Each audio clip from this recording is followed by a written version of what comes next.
Welcome to Between Seasons, a podcast for leaders in transition of what was and what is next. Joining me again today is Dr. Rotimi, who is the visionary, author, coach, entrepreneur. And today we're going to be looking at the topic of idea and energy readiness. But before we jump to that, I just want to bring this to your attention. So currently, Dr. Rotimi has his book out called Mastering High Stakes Transitions. We're going to be putting a barcode on the screen. Please go ahead and take a picture or recording of that so that way it can take you to the website. As well, we will be putting the link in the description below for you to get your copy.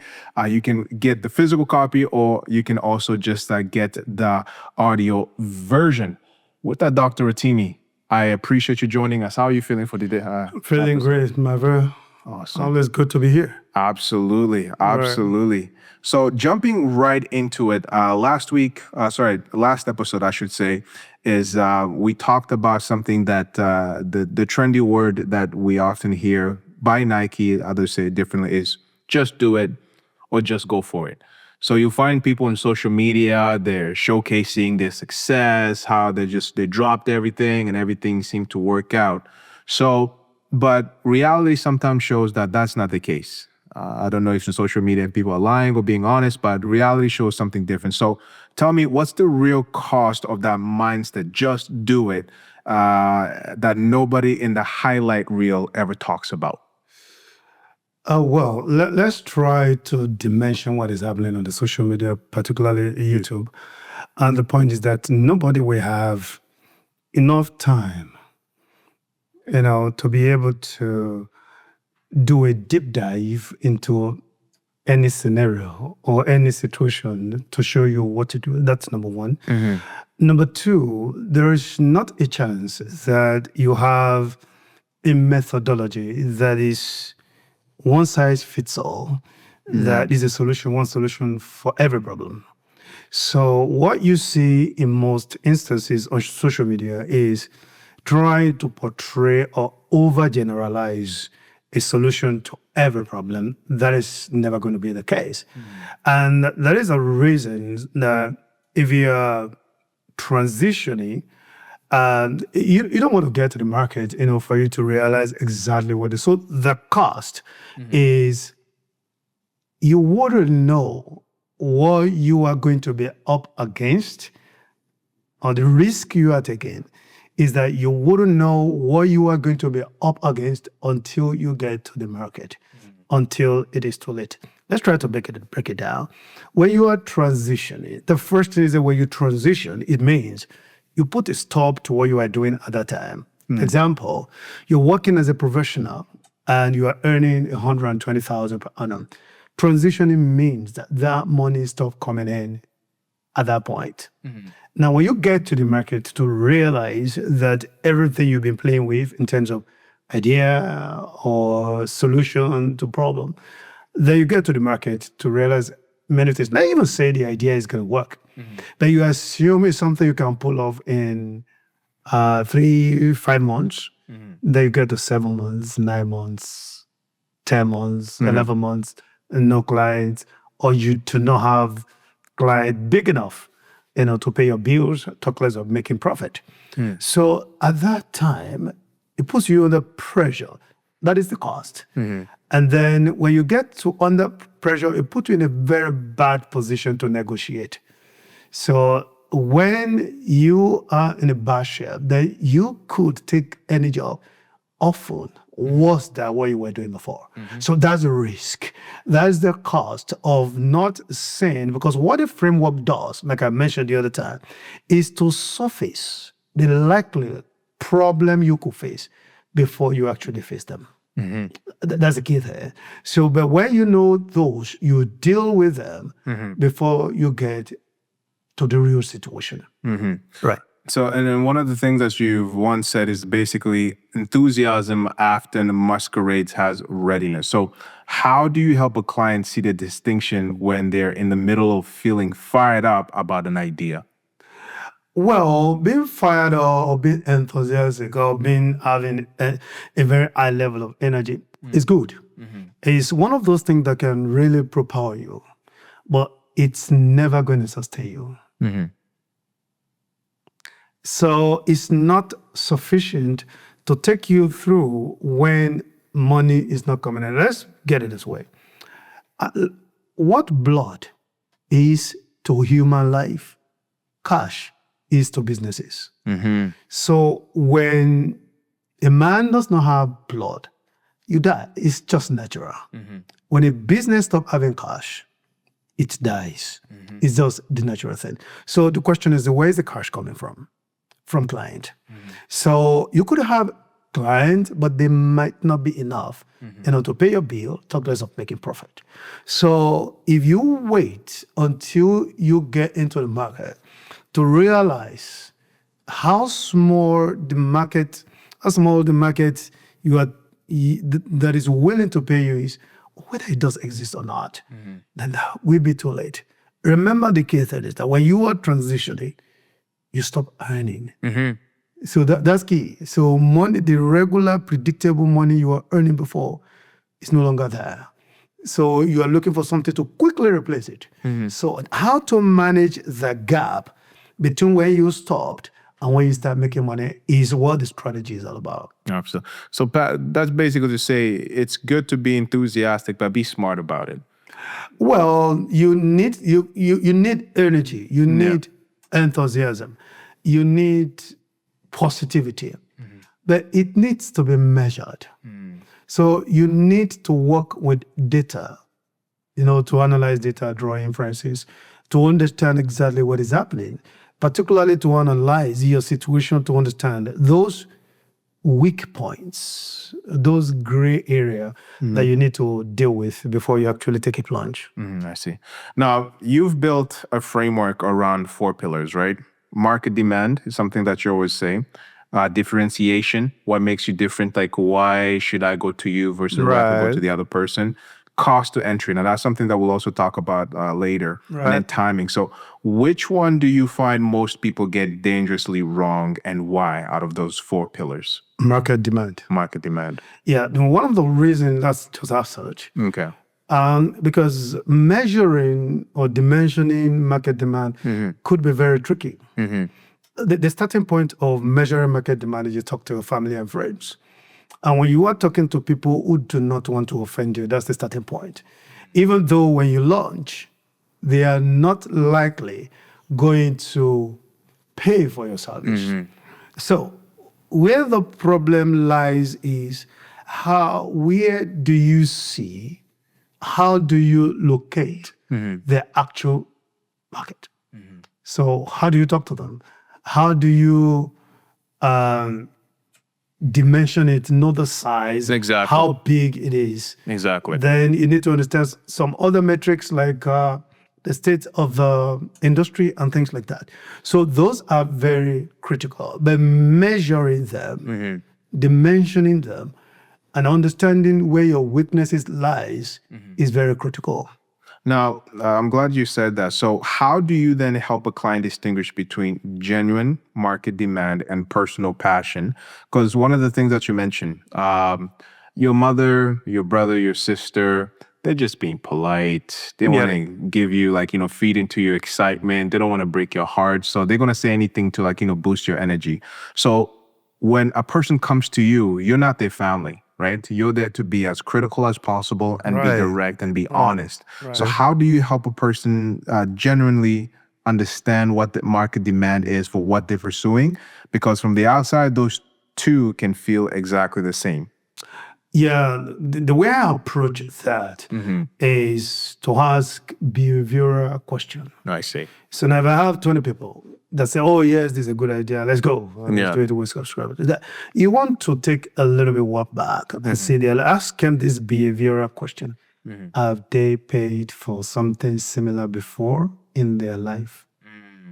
So if the way they behave does not support what they are saying, you need to think twice. So you're saying you would ask them, like, would you yourself put money into what you're trying to do? No, what I would say is that, hey, Mav, I'm trying to put this together. Is it just take a look at this, what I'm trying to do? What do you feel about it? And you tell me, oh, you're excited. Okay, I will subscribe. Okay, Mav, in your life have you ever subscribed I see what you mean. for this kind of service before? You say never.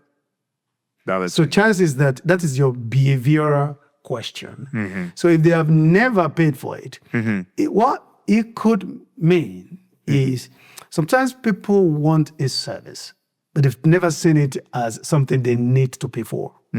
So they want it. So they look around for where they can get it for free, or they try to figure it out themselves. They might like what you are trying to do, but they will only consume it for free. So if you are expecting to make money from something that the market you tested wanted for free, there's a mismatch. So the key thing is that you have to look for the market. So which means that you want to break the market into two: B2C, which is business to client, or business to customer, or B2B, business to business. As is on instances, it is the businesses that we have budgeted for some of those services. So you know where to pitch or articulate your offer. I see. Now, something that we mentioned earlier, which is cost to, and actually, no, we'll come back to that one. Let me ask this first. So most people think about cost to entry in terms of money, but you expand it to include time, skill development, and relationships. So can you talk about why those hidden costs are often the ones that derail people? Yeah, I did mention this in the last episode. Well, you can separate those things. You have financial, you have the time, you have the relationship. Then the first one is that you have the time, you have financial, you have the relationship. So then remind me the first one. So the first one is default. We have the finance, we have the time, then we have the relationship, and then skill development. Then we have the skill development. Yeah. Now you have those four mixes, that those things must be there for you to launch. The first thing is that we were talking about the runway, the burning rate, and the runway. That is your financial. How much money have you saved up? Have you captured all the expenses line accurately? We spoke about some of those lines that you could miss, particularly things that your employer were paying for that you were not aware of, that has never come out of pocket directly. So you want to ensure you do that as much as accurate as much as you could. Then you look at the skill, which is part of those four, that you need a skill set. Sometimes you have a project or a solution that is not 100% fit for what the market is looking at. Let's say, for example, you're trying to put something together that AI could do more efficiently. And unfortunately, you don't have AI skills. Or let's say, for example, you want to be a coach. Then what you are teaching is, or the area, your niche area, is something that only corporate organizations pay for, but you are looking for clients. So there might be a need for you to get some certification, to go into the market. So those are the things you need to look at when it comes to the skill set or skill development. Then you talk about a relationship, so which is essentially your network. And then people that you have around yourself. So your former bosses, people who are close to you, your friend, people who can refer you, and then you have the time. So the time is that the timing of when you actually launch. And this is the catch. When you are looking at the timing, you want to look at it from the point of view of internal and external. The external is market. Internal finances is part of that. Skill is part of that. But another very critical part of that is your energy, your emotional stability, and those stuffs. So you need all those together that tells you, the timing is right, or I stay a little bit, or sometimes you see, okay, this is not something I want to do. I need to tweak some things before I actually launch. Now, staying on timing, some people can either choose to completely ignore timing and just go for it, as we kind of covered earlier in the beginning of the episode, whereas others become obsessed with timing. They either take too long or they keep going back. Like, not even going back to the drawing board. They're just like over planning to the Right. point when the right timing was right, Yeah. they missed it, and now they're waiting for the next timing. So how do you coach someone to evaluate whether the timing is right, is truly right, both personally and in the market? Well, that is a tricky part. Yeah. I remember we had a conversation on that. Yeah. When you feel like you are ready, the first thing is to set a deadline. Okay. And when you set a deadline, write a date down. I'm launching on so date. One. The second thing is to be flexible about the time. As you approach the time, of course, you have your something like Gantt chart. That is, okay, month 1, I will do this. Month 2, I will do this. Yeah. Month 3, I will do that. Month 6, I will launch with a date. But by the time you are getting to month 3 or 4, you will know whether month 6 will be feasible or not. So you can adjust. But at the starting point, you must have a date in mind. Document it. Have a plan that you launch on that day and get to work. So as you progress, you know, okay, at month 4, okay, 6 will not be visible. I think it's looking like 7th. Then you extend it by 1 month. But never start with, or never begin on the journey with a time where you start vague. You need a time, but you need to be flexible. So again, one thing that I'm really trying to save people is just one of the things that you always say is avoid making decisions from an emotional standpoint. Absolutely. Right. I just want you to touch that once again, because especially in this generation, we have a lot of high achievers and there's a lot of different industries that are coming out. But the younger generation, one thing that I notice is that impulsive sense of like, I see the big thing. If I don't jump right now, I'm going to miss that opportunity. How do you coach them properly to avoid that emotional decision-making and miss the right timing? Yeah, emotion, different kind of emotions. When we talk about enthusiasm, good energy, those are positive emotions. And in terms of energy, whatever you do in life, the energy you give is the energy you get. Yeah. So when we talk about emotion now, we need to look at negative emotions. For example, particularly when you are panicking. When you are panicking or you are afraid or anxiety. So for example, let's say for example, you see one of the, many of companies, that's high-tech companies in Silicon Valley in recent time, they are laying off a lot of their engineers because it has come to the realization that most of the things they do could be done by artificial intelligence. Yeah.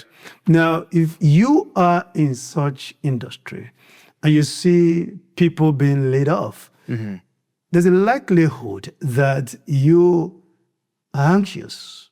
That's emotion. Now, when you look at that, you feel like, oh, it has touched my friend. It's likely going to touch me. That in that emotion, you decide, oh, let me leave before they do anything. So the key thing is emotional is part of the mechanism that God has put in man to relate with his environment, like fear. So, to do things like that. So when you have that, you don't make a long-term decision, move based on your emotions. The fact of life is most of the things that we are afraid of will not happen. And one of the other things we do that if it happens, we still say, if suddenly anything happened, you lost your job or anything, the place to still start is to evaluate those 5 domains: your skill, your network, your resources, the idea, and the energy.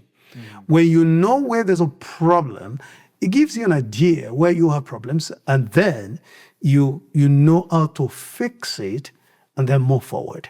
So don't do things panicking. You just ensure that you, as quickly as you can, collect data, analyze data, draw inferences, and make decisions. So reacting emotionally is always a big problem. I see.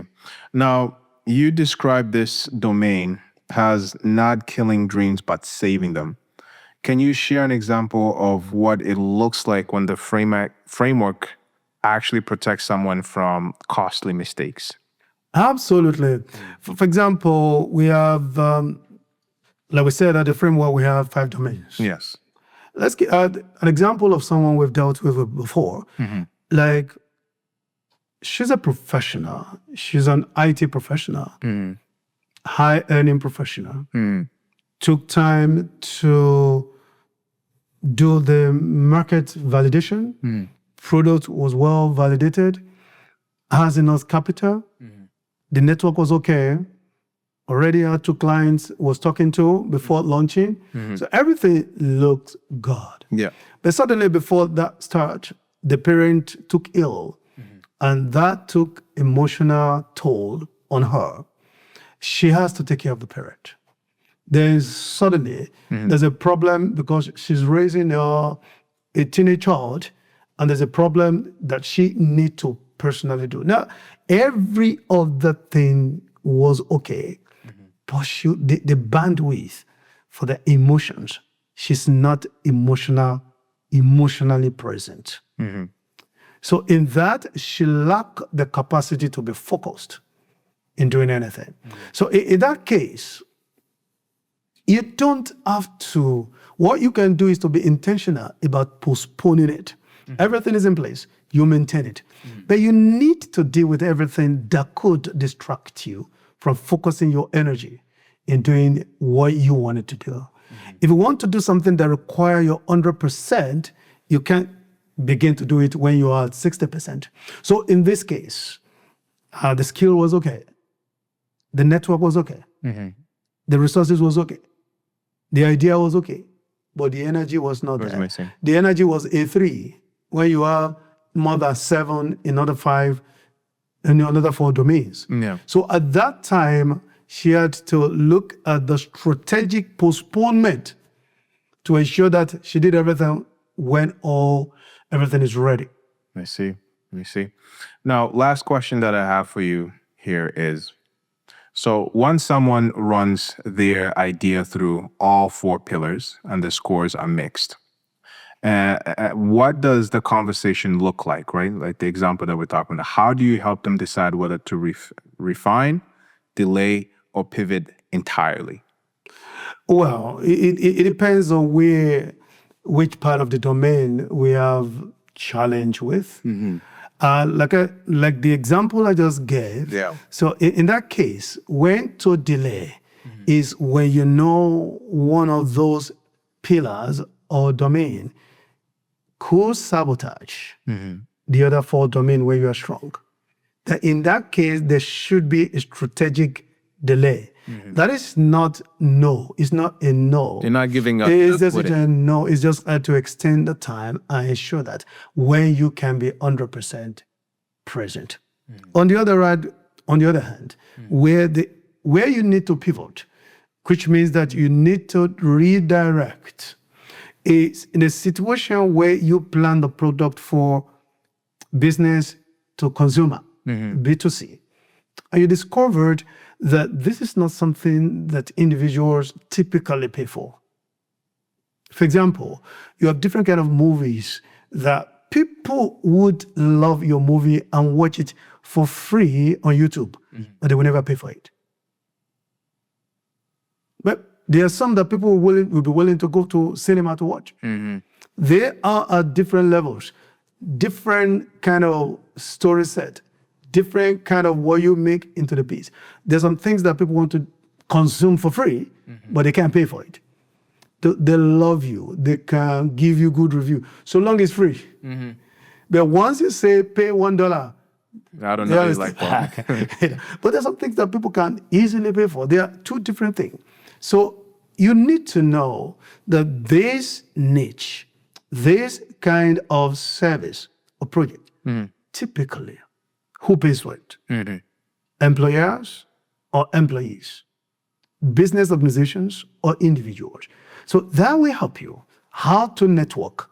That will help you where to look for customers. And in that case, you will not try to advertise to wrong people who ultimately will be a no-show. Yeah.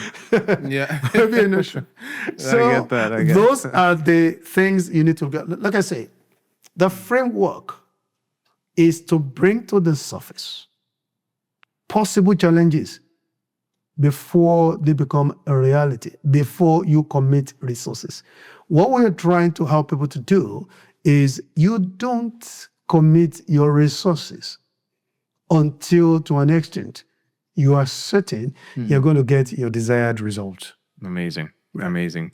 I believe that it concludes our episodes. Ladies and gentlemen, one of the things that my takeaway is you can have an idea, but one, make sure the idea has a differentiating factor to it that makes you different from the person who, from the business is from the business that is beside you, or the employee that is coming along. That I should say, if you're applying for a job, there's employee one and then you're employee number two. There has to be something about you that the employer is going to say, this person I have to have, because they are bringing something completely different to the table. And then the other thing is you got to make sure that your energy matches, right? If you don't have the right energy, it's not, you can have the right idea, but if the energy is not matching, it's not going to work. Now, before we even round off, Yeah. we need to look at it because we always look at it through three lenses. Yes. You are people who has a good job, but they plan or they want to transition into a better job. Yes. Probably you happened to be an immigrant and you bring to the table something of valuable, but your current employer is not recognizing your contribution. They are looking for higher compensation. Yes. That's the transition from a job where you do not have fulfillment to a higher compensation role.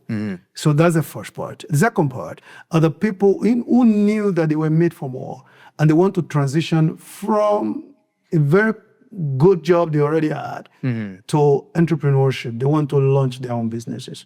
Or some people who had put in a lot of years into their job, or what they want to do is to transition into retirement. The the framework is the same. We look at the 5 dimensions, but those 3 distinct areas that the people that we easily help. Absolutely. Yes. Again, if you are looking to get just a more personal feel about what Dr. Rotimi is talking about, again, he has his book called Mastering High Stakes Transition. Again, you will be seeing a barcode that will be coming across the screen. Scan it so that way it takes you to the website to get yourself a physical copy as well. You can get a digital copy of this book. And we currently do have our website running, so you are welcome to go to the website, book your discovery call so that way you understand where you stand on these 5 domains that you get assessed with. And once we get that, you have an opportunity to sit down with Dr. Rotimi. He does consulting, he does coaching to help you transition in the most efficient, effective way possible.